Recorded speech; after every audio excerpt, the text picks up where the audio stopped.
everybody. Welcome to Your Money Map, sponsored by the Alliance for Lifetime Income. I'm your host, Jean Chatzky, and I'm very happy, quite literally, to have all of you with me today because we are going to be digging into the topic of money and happiness. There is so much research on this subject, and we'd love you to participate in the conversation. If you have questions about how to get happier with the money you have, what are the key factors in creating a life that is full of well-being, and what can you do to tamp down on the financial stress that sometimes takes happiness away? My guest today is somebody that you'll recognize if you watch this show often. His name is Steve Vernon. He is the president of Rest of Life Communications, and he uses his actuarial experience and expertise to help us with the most challenging issues when it comes to retirement, including finance and health and lifestyle. He worked for 35 years as an actuary, helping Fortune 1000 companies design and manage and communicate their retirement programs. So he has spent a lot of his years in this space, and he is joining us today from sunny California. Steve, so happy to have you with me again. Thanks so much for being here. Oh, Jean, thanks for having me back again. I always enjoy talking with you. Me too. Me too. So money and happiness, this is a big topic, right? This is a big nut to crack. A lot of researchers have spent a lot of time and energy trying to give a precise equation for how to get happier with the money that you have, how much money you need in order to be happy, whether there is some sort of a set point you have to hit before you can sort of escape the day-to-day worry of money. And I just sort of wanted to ask you to start by level setting for us. When it comes to finding financial happiness, what do we know? Okay. Well, and let me also say that you need to parse out what you mean by happiness, because it's tough to define. And you talk about happiness or life satisfaction or engagement with life. And those are all areas that you mentioned research that researchers dig into. And so I think it's important to be aware of what do we really mean by happiness. But at least to directly answer your question, there's findings that if you don't have enough money to meet your needs, however you define that, you might be unhappy. But once you start having enough money to meet your needs, however you define it, then just adding more money doesn't really add an equivalent more happiness. And so the research is kind of focusing on how can we get to that level where we aren't stressed about money. And I think that's really the key point, is to reduce your stress about money. You've spoken about the difference between happiness, finding happiness, or and not being unhappy. And I'm sure I just completely botched that phrase, right? But there are two different things that you're sort of talking about here. And then you threw in the term well-being. So where does that all fit? Well, right. I think there are two different things: not being unhappy, or, in our prior conversations, Jean, reducing stress really is one area. And then being happy is another area to focus on, because the activities can be different there. So let me just elaborate, is that I've seen surveys that what makes retirees happy, and often good health is at the top of the list. But I really wonder, if you've got poor health, then you really want to get healthy. And that's a focus for you. But if you're healthy, do you really wake up every morning thinking, I'm glad I'm healthy? Probably not. You're probably looking forward to the activities of the day. So I think we really need to focus on reducing our stress. And the three most stressful things for people, particularly as you're reaching your retirement years, are money, health, and then something to do with your family, disruptions in your family. And so I think that's important to pay attention to trying to reduce the stress in those areas. And we can elaborate. Well, let's do that actually. So let's Okay. talk about let's sort of cut this conversation into chunks. And again, we Sure. welcome all of you who are watching on LinkedIn, who are watching on Facebook. If you have questions for Steve or for me, please just post them in the chat. We'd be happy to answer them. Um, let's start first on reducing unhappiness. Um, Financial unhappiness, and you said that that there is a certain level of money you have to typically achieve, a level of comfort that you have to achieve in order to reduce that unhappiness. Can you talk about what that is, and then how to sustain that through your retirement? Okay. And really, it's a concept. I can't say if you earn X dollars, you're going to be happy. So it really is um, meeting your needs and having enough income to meet your needs, and particularly as you transition to retirement, making sure that'll last for the rest of your life. And so I like to have fun with what I call the magic formula for retirement security. And it's I greater than E, your income greater than your expenses. And it sounds kind of like fun, but actually it's common sense. So a lot of the retirement planning focuses in on what is your income you can expect for the rest of your life, but not a lot of attention gets paid to the other part, the E, the expenses part. And so I've seen research that we've conducted at the Stanford Center on Longevity and a number of other research that all confirms about what I'm about ready to say. And I'm talking about retirement here, is the vast majority of Americans have not saved enough money to retire full-time at age 65 under their current level of spending. I know that's a mouthful, so let me repeat it because this is profound. The vast majority of Americans have not saved enough money to retire full-time at age 65 under their current level of spending. And so that leads people to some really hard choices. And that's either work longer than they had wanted, or reduce their spending, or some combination. And then there's another one, it's just make sure you're using all your financial resources. Well, Um, so let me just dig into that idea of maintaining your spending level once you transition into retirement, because many of the retirement formulas and the retirement calculators that I've looked at encourage people to bank enough so that when combined with Social Security, their portfolio can spill off enough to provide 80 to 85% of their pre-retirement income. And uh, are you saying actually we need 100% of our pre-retirement income? I mean, we don't have to replace our savings rate. okay, thanks for asking that question, digging down, is that I'm very familiar with that rule of thumb that you said, that to have a comfortable retirement, you need a retirement income of 80, 85% of what your income was before you retired. Well, the point I'm making is that even though that might be a nice goal, the vast majority of Americans don't have enough savings to reach that goal. Which Ah, okay. frustrates me when I hear advisors talk about that goal, because I'm saying you're just setting up a lot of frustration. We don't have enough money to do that. And so what that leads you to believe is that you really need to take a good hard look at what your retirement income will be from Social Security, pensions, if you're so lucky, what's realistic to throw off income from your savings. Now you've got a target that says, can I cover my current living costs? And my point is the research we're seeing shows most Americans can't. So that's going to cause some soul searching. What do I really need? What money do I really need to be happy? And I really think as people transition in retirement, they need to do that soul searching, because I've seen too often people in their late 70s or 80s, all of a sudden they hit a wall. This is, wow, I'm broke. And that predicament was predictable had they really done that analysis earlier on.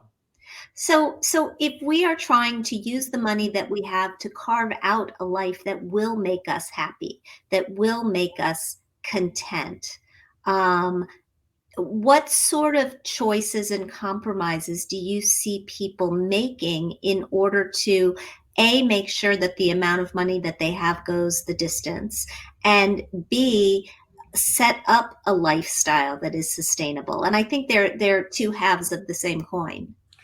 Right. And so that's why I like this I greater than E formula. Um, and so one is to pay attention to your income and take every step you can to maximize your income. And we've talked about this before. It's, optimizing your Social Security, and with your savings, developing some kind of a thoughtful strategy for generating income, whether it's buying an annuity or investing your money and drawing it down or some combination. So part of it is just spend the time it takes and hire an advisor if you need to generate a stream of income that seems to be reliable. That's part one. But now you've got this target for how much money you can spend, and now you need to look at your expenditures. And for most people, the biggest target is still your housing.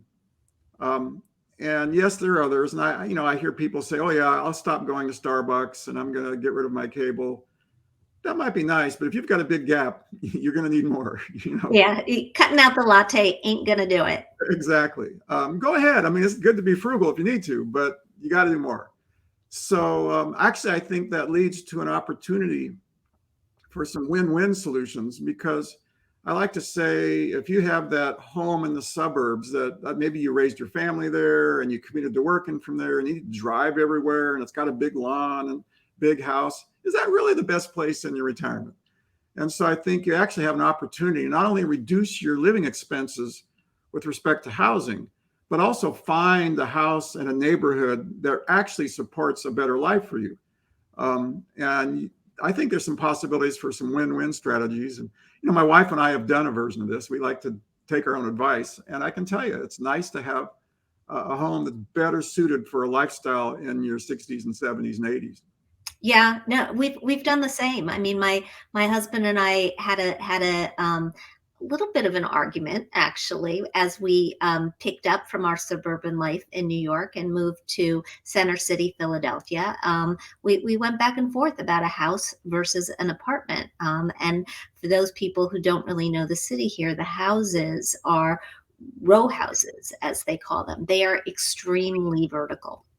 Mm-hmm. And although I wanted to be able to let the dog out into this, probably postcard sized backyard, my husband was like, no, my knees are not going to be able to do those steps. And by the way, in a few years, your knees may not be able to do those steps. And so we're in an apartment, we're on one level, and it's lovely. Don't tell him, but I think he was probably right.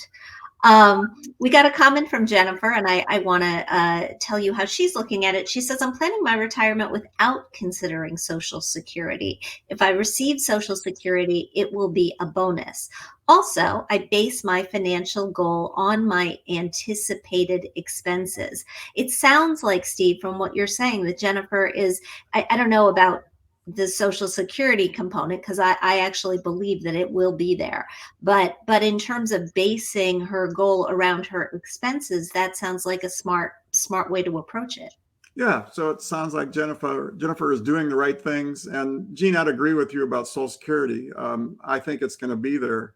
It might get changed and modified and cut back. But if she plans on not having anything from Social Security, then when it comes in, it's just gravy. So it's sounds like a good plan, and she's thinking ahead.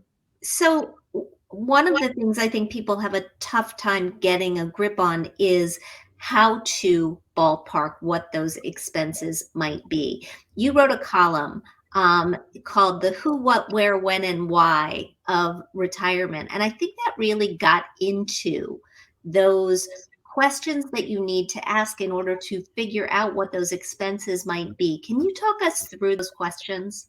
Sure. And let me distinguish, if you're in your, say, 40s or younger, you're not going to be able to accurately predict what your living expenses will be when you retire, but at least take a ballpark at it or do some kind of a guess. But once you start getting in kind of the retirement glide path in your late 50s, early 60s, then you have a better idea of where you might want to live. And maybe if you want to move your housing.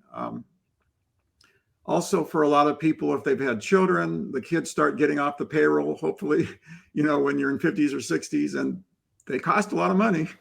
It's a good thing, but by then you'll have a better idea of what your living expenses would be. And so I would encourage everybody to take an inventory of their living expenses and really see what really do you need and what could you dispose of. And when you get into retirement, maybe if you've had two cars, if you're a couple, maybe one car will work. Maybe a townhome will work. That's where we live, in a townhome environment. And so I think these are things also that you just don't get overnight. It takes a while to process, like you mentioned, talking with your husband about it. And I think in your late 50s, early 60s, the sooner you start thinking about this, and if you're married or partnered, start talking with your other significant other there, the more time you spend on it, the better. Yeah, no, that's certainly key. We know that there are disconnects between some couples who haven't discussed it and don't know really what the other one that they're living with wants from this retirement, when they want it, where they want to do it. Jennifer followed up and she said, flexibility in terms of expectations is a factor to a successful and happy retirement. Are you willing to work longer, move, defer Social Security? But she says she's lucky and grateful. And I think gratitude, Jennifer, is also a key to happiness. In my own research, people who have been able to tap into the fact that they are lucky, the fact that they're not struggling, are much happier on a continual basis. Steve, we talked about not being unhappy, not struggling, but how about the flip side of the question? What if you want to actually use your money to make you happier? How do you do that? Well, that's a good question, because actually we talked about not being unhappy, but then shifting your attention to what will really make you fulfilled and happy can actually lead you to solutions here. And there's a lot of research on what makes people happy. I really think it, in my view, and again, I want to distinguish between satisfaction with life, happiness, engagement. The story I like to say is, What's the difference, right? I mean, satisfaction, sound, they're kind of, aren't they synonyms? well, let me just give you an example, because you mentioned research on happiness. One way of researching this is that a researcher will text somebody at a random time and say, "Are you happy right now?" And the person would type back on a scale of 1 to 5 or 10 how happy they are. And so I can say, well, imagine a young parent at midnight with a sick child, and they get a text, "Are you happy right now?" Probably the answer is going to be no. Right. But are they doing their life's work? Are they enjoying being a parent? Does that giving them satisfaction? Probably yes, if it was a conscious decision to be a parent and they're with a partner and all that. So that's the story I like to tell in distinguishing between satisfaction and happiness. Happiness, Satisfaction is moment to moment, happiness is longer term. Is that sort of other how way around. Happiness can be moment to moment. satisfaction is longer? Oh, okay. Right. All And right. no, of course, one way is to say if happiness is moment to moment, try and have more moments, in your life. So I just wanted to see, we really need to unpack what we mean by either happiness or life satisfaction. Well, I mean, it's very interesting because the study that you're talking about, which was conducted at Wharton, it made headlines recently because that the research that you referenced earlier about the fact that once you have enough money to essentially live comfortably, and when I think about living comfortably, it means enough money to pay your rent or your mortgage, to drive a safe car back and forth to work, to put food on the table that you enjoy eating, to not have to worry about your medical expenses, Right. and to have some fun once in a while, Yeah. right? You can accomplish those things. More money usually will not buy you more happiness, according to the research. But this Wharton study basically asked, as you said, the question many, many different times during the day of many thousands of people, are you happy right now? And it found a correlation with money and additional happiness. And just to go back to that parent with the sick child in the middle of the night, if that parent were to have the resources to know that they were going to be able to get that child to a doctor, get that child the medical care then that they need, I would think that they would be a lot more happy ultimately than a parent who is worried that they're not going to be able to solve this problem because they have no health insurance. You're absolutely right. So having the financial resources to meet with life's uncertainties, that is part of planning all throughout your life. And yes, there are people that don't have those resources. And in some cases, it's because of their socioeconomic status. And to me, that's a problem for our society. And for other people, it's just a planning issue. And so at least you and I, Jean, can work in the planning side here. Yeah, yeah, absolutely.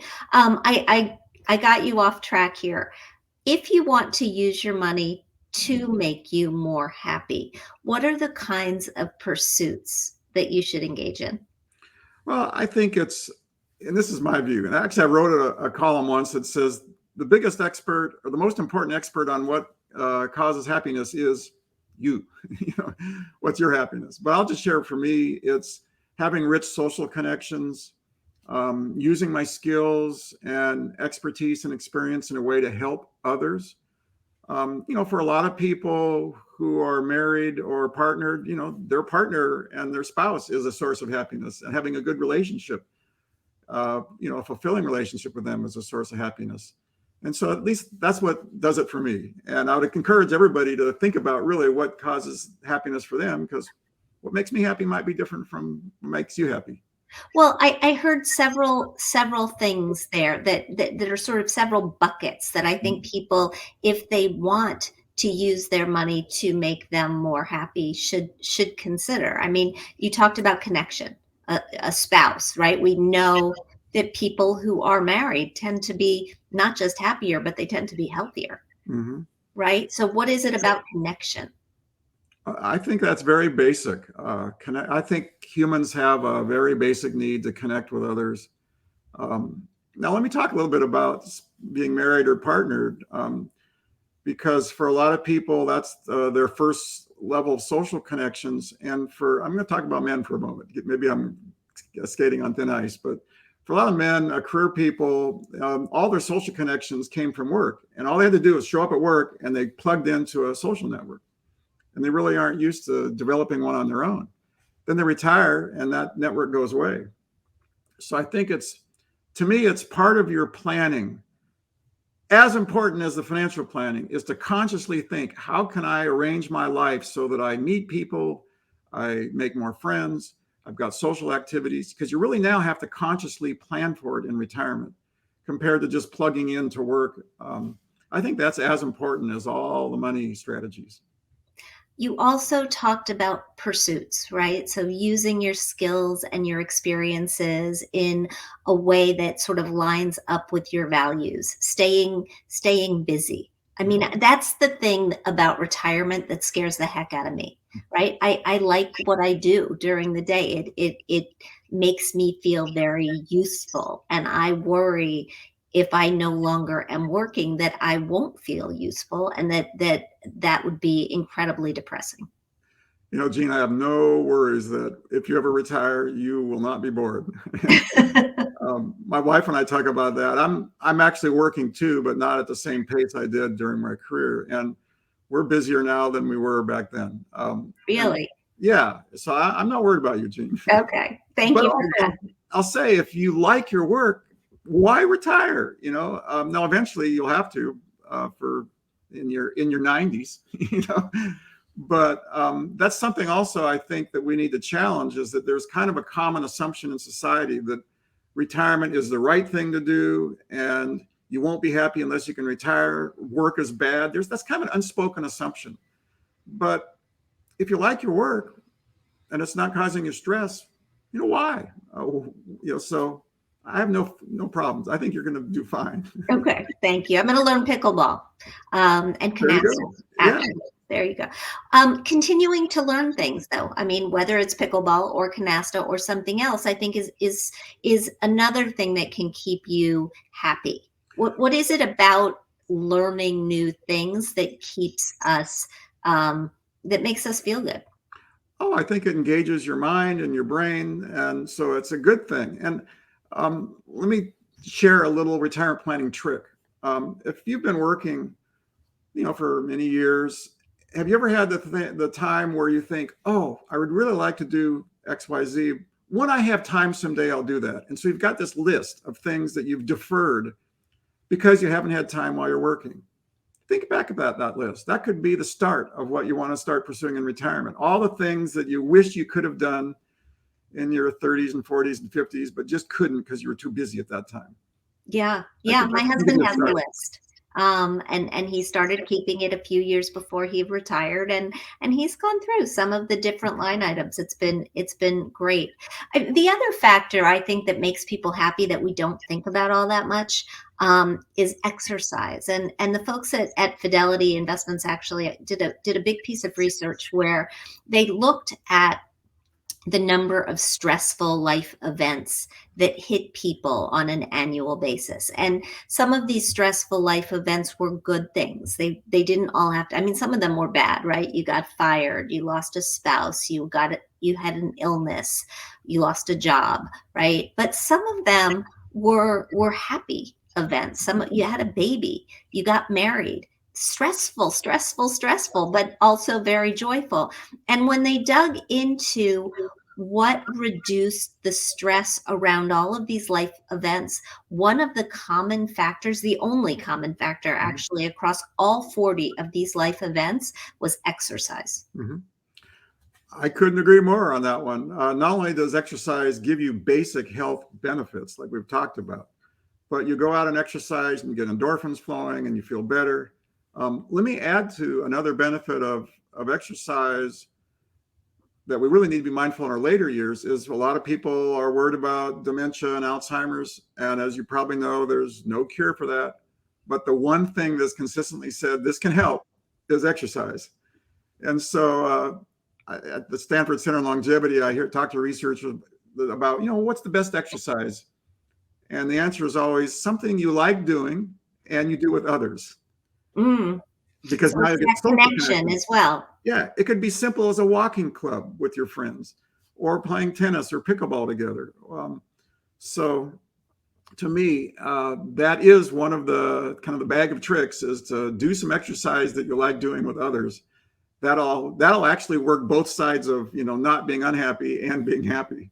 It's win-win. Um, Jennifer, who has been a wonderful participant in this conversation. Thank you, Jennifer. Jennifer writes, purpose is a happiness factor. Rich, meaningful connections and community in real life and online are key to my happiness. And the pandemic really brought that to light. Let's talk about the pandemic, Steve. How has the pandemic changed the happiness equation? I get that question a lot. And I really think the pandemic at a basic level hasn't changed things. What it has done is caused people to focus on what's important.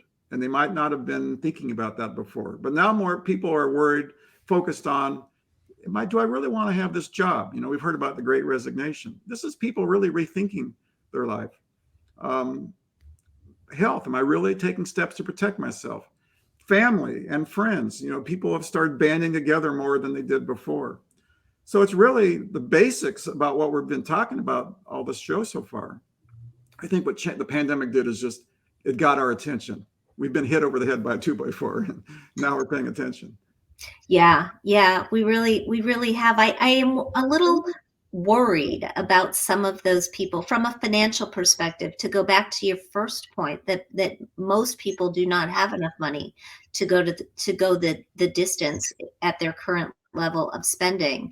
I do worry about those people who looked at the pandemic and said, I'm just out of here, and retired earlier than they thought, perhaps without a lot of forethought. I would worry about them too, but it's never too late. So what I mean by that is that you might have retired and you've spent 6 to 12 to 18 months out of the workforce. If you're in your late 50s, early 60s, or even late 60s, try to get back into the workforce. And you don't have to get back to the level of income you were making before. Just some income coming in to supplement what your Social Security and your financial resources. That can work for a lot of folks. So it's never too late. It isn't. All right, so we've got 3 or 4 components of happiness, of building happiness: the social connections, using your skills or your experience in a way that aligns with your values, continuing to learn things, and exercise. We've also, you touched on, but I just want to dig into the 3 or 4 things that fade unhappiness. Um, you said being there with your friends and your family. I guess that's to the connection point, right? Again, it works, or being there to help with friends and Mhm. family. Is it doing things for people that reduces unhappiness? Is that what's going on here? I think so. And particularly as you age into your 60s and 70s and 80s, it's best to have what we call a convoy of support, which is, your friends and family. Because, frankly, as you age into your later years, you become frail. You start losing close friends and family. You need to have that social connection and be conscious about it. That Okay. is our path in life. We can exercise and eat well all we want, but we haven't created immortality yet. So um, I hear Google is working on it, and quite frankly, I wish they would stop.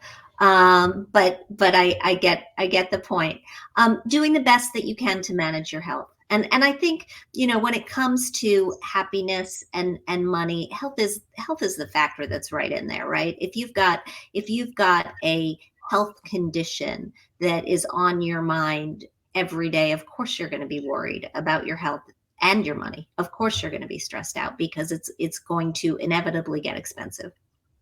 well, right, and so that just points to the importance of one of many tasks to pay attention to is what kind of medical insurance you have, and that's not only making sure you enroll with Medicare, but some kind of a plan to supplement Medicare, whether it's a Medicare supplement plan or a Medicare Advantage plan. Do your homework, and that's real important as you hit age 65 and you transition to Medicare. Um, Yeah, it's so important. We did a show with Jo, who's a Medicare expert, that was really, really detailed and I thought helpful. So for anybody who didn't see that, you can go back and give that a watch, and you can find it at protectedincome.org. Last one is reducing your stress with money. And I come back to the research from the Alliance for Lifetime Income that shows that people who have a source, a protected source of lifetime income, of guaranteed income, money in addition to Social Security, that comes in the form of a paycheck, whether it's from a pension or an annuity, they're less stressed. And I would imagine that that's something that people should seriously think about tapping into as they think about retirement 5, 10 years down the road. right, and so when you think about it, particularly for folks who are retiring, we're wrapping up a study right now on what people are concerned about in retirement. And surprise, they're worried about living a long time. They're worried about inflation, healthcare. And so what Social Security actually is the best source of retirement income. It lasts the rest of your life, no matter how long you live. Doesn't go down if the stock market crashes, and it increases for inflation. So you want to start with optimizing your Social Security. And then the next thing is to focus on some kind of stream of income from an annuity. That'll last the rest of your life, no matter how long you live, won't go down if the stock market crashes. You can buy annuities that can protect against inflation. So I think folks need to spend the time learning about Social Security, learning about annuities, learning about any other strategy that they can use to supplement Social Security and annuity. Working a little bit is a great way to supplement your income. So it's just take the time to plan it right. We will leave it there because I think that is a very, very good message to leave it on. Take the time to plan it right. Steve, where can we find more of your work? Well, I have a website, restoflife.com. Rest of life is my word for retirement. And so you'll see there my books and video. And also you can link into a lot of the research that I've done at the Stanford Center on Longevity. So that's where you can find more. Fantastic. Thank you so much for being here today. Thank you to all of you who are watching and for your comments and your participation. And again, if you're looking for more information on this conversation or in general on retirement, you can go to our website. It's protectedincome.org. For this conversation, go to protectedincome.org/Vernon. Thanks so much again, Steve. Okay, Jean, thanks for having me. All right. Do this See way. you guys. Bye. Bye.